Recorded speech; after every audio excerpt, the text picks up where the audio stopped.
Hello বন্ধুরা, hi friends, তোমাদের সবাইকে এখন কটা বাজে বলো তো? রাত্রি 9টা। তো তোমাদের সবাইকে কি বলবো, গুড নাইট। তো বলো কেমন আছো তোমরা? ভালো আছো আশা করি। আর এখন আমি করবো আলু ভাজা। দেখো একটা আলু কেটে নিয়ে, রান্না সবই আছে কিন্তু যে রান্না আছে আমার ওইগুলো দিয়ে খেতে ইচ্ছা করছে না, তাই জন্য আমি ভাত খাবো বেশ একটু আলু ভাজা দিয়ে। আর আমার এই পটিটাও না খারাপ হয়ে গেছে হারাতে।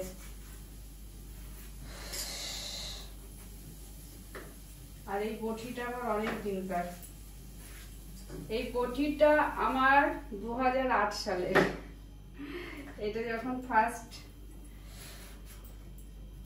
মানে আমরা দিল্লিতে যাই তো তখনকার এই বটিটা। তখন আমি দুর্গাপুর থেকে এই বটিটা কিনে নিয়ে দিয়েছিলাম, কেননা যখন আমরা দিল্লিতে যাই তো তখন আমি তো জানি না, হিন্দি জানতাম না, তো তখন একদমই মানে অন্য একটা পরিবেশে কিভাবে ওইখানে আমি কিভাবে কি করব, সেই জন্য আমি তখন একটা রুটি করা তাওয়া, তারপরে ভাতের হাঁড়ি, বটি, খুন্তি, হাতা, এগুলো সব কিনে নিয়ে গেছিলাম। আর আমার হাজব্যান্ড ওইখান থেকে কিছু কিনেছিল, আমার বড় ওইখান থেকে কিছু কিনেছিল দিল্লি থেকে। আর আমার যেগুলো প্রয়োজনীয় জিনিস, আর ও তো ছুরি দিয়ে কাটতো, আমি তো ছুরি দিয়ে কাটতে পারতাম না, সেই জন্য। আর ওইখানে যারা বাঙালিরা আছে বেশিরভাগই সবাই ছুরি দিয়েই কাটে, ছুরি দিয়ে কাটে। আর ওই আলু ছোলা, সেটা দিয়ে আলু ছুলে নেয়, সবজি ছুলে নেয়, আর ছুরি দিয়েই বেশি কাটে, সবাই বেশিরভাগই তাই কাটে। কিন্তু আমার বটি না হলে অভ্যাস, বটি না হলে আমি পারি না কাটতে, সেই জন্য আমি বটিটা কিনে নিয়ে গেছিলাম। এখন অবশ্য বেশিরভাগ সবাই ছুরি দিয়ে কাটে, ছুরি দিয়ে কাটার দিকে ভালো। তাহলে এই আমাদের যে এরকম করে কাটে না বটি দিয়ে, তো আঙুলে একটা কুচি কুচি মানে এই দাগ হয়ে যায়, সেই দাগটা হয় না। তো এই যে বটিটার এখানে গেছে ভেঙে হয়ে গেছে। আমি তো গ্যাসটা আগেই ধরিয়ে দিয়েছিলাম তাড়াতাড়ি করার জন্য, ঠিক আছে, সেই জন্য। আর এখানে আলুগুলো কেটে নিয়েছি একটু বেশ। আমি শুকনো লঙ্কা ভেজে, চিমনি অ্যাকোয়াগার্ড সব পরিষ্কার করে দিয়ে গেছে।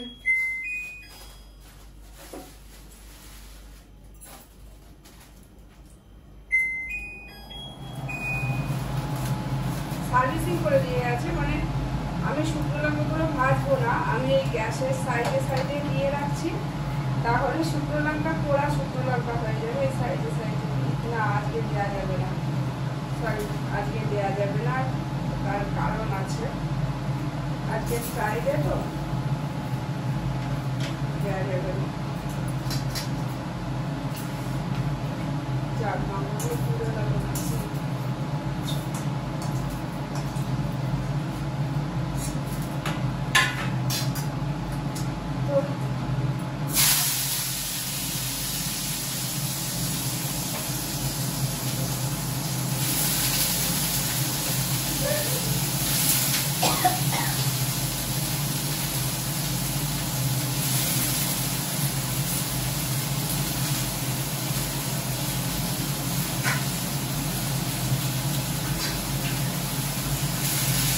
তো আমি আলু ভাজা দিয়ে দিলাম, এর মধ্যে নুন হলুদ সব দিয়ে দেবো।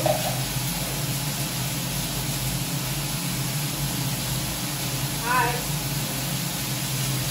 আলুটা যখন ভাজা হয়ে যাবে মাঝখানে একটু পোস্ত দিয়ে দেবো, গোটা পোস্তই দেবো, দিয়ে সেটাকে গোটা খেতে খুবই ভালো লাগে, ওরকম করে করবো।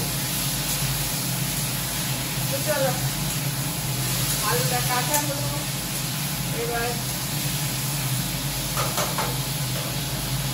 আলুটা ভেজে দিয়েছি, দিয়ে তারপরে দিয়ে দিলাম পোস্তগুলো। এবার এরকম করে ফটফট ফটফট করে কাটবে, ফেটে গেছে, লাল হয়ে গেছে, দেখেছো লাল হয়ে গেছে। এবার দিয়ে দিই। তো আমার আলু ভাজা হয়ে গেল। আর তোমরা কে কে এইভাবে আলু ভাজা খেয়েছো অবশ্যই কমেন্ট করে জানিও। এরকম পোস্ত দিয়ে আলু ভাজা খেতে আমার দারুণ লাগে, তো আমি মাঝে মাঝে এরকম ভাবে পোস্ত দিয়ে এই আলু ভাজাটা করি, ঠিক আছে, পোস্ত দিয়ে, গোটা পোস্ত দিয়ে এই আলু ভাজাটা আমার কাছে তো অসাধারণ লাগে। আর তোমরা কে কে খেয়েছো, এটা অনেকেই খেয়েছে আমি জানি, তাহলেও তোমরা কে কে খেয়েছো এরকম ভাবে অবশ্যই কমেন্ট করে জানিও। ঠিক আছে, চলে তোমাদেরকে শুভরাত্রি, গুড নাইট। তোমরা সবাই ভালো থেকো, সুস্থ থেকো, চলো টাটা। তো টাটা। যারা আমার ভিডিও দেখছে তাদেরকে অনেক অনেক অনেক অনেক ভালোবাসা। আর তোমরা এত সুন্দর সুন্দর অনেকে কমেন্ট করছো, তার জন্য সবাইকে অনেক অনেক অনেক ভালোবাসা। আর তোমরাও খুবই ভালো, এত ভালো ভালো যারা যারা কমেন্ট করছো তারা খুবই ভালো নিশ্চয়ই, সেই জন্য এত সুন্দর কমেন্ট করছো। তো ঠিক আছে, এরকমই সুন্দর সুন্দর কমেন্ট করো, ঠিক আছে। আর আমার সাথে দেখো, পাশে থেকো। আর আমার আলু ভাজাটা হয়ে গেছে, এবার আমি গ্যাসটা বন্ধ করে দেব। আর আজকে রান্না করেছিলাম আমি কি, সেটা তোমাদেরকে দেখাচ্ছি। দাঁড়াও, গ্যাসটা বন্ধ করে দিই, এবার দেখা। রান্না করেছিলাম তোমাদের সাথে, তো আজকে আমি কোনো ভিডিওই করিনি সারাদিন। এ দেখো চানা, ছোলে, ছোলে, চানা না, এটা ছোলে বলে, ছোলে করেছিলাম। আর করেছিলাম কুমড়ো শাক কালো জিরে বাটা দিয়ে। তো চলো টাটা, বাই বাই।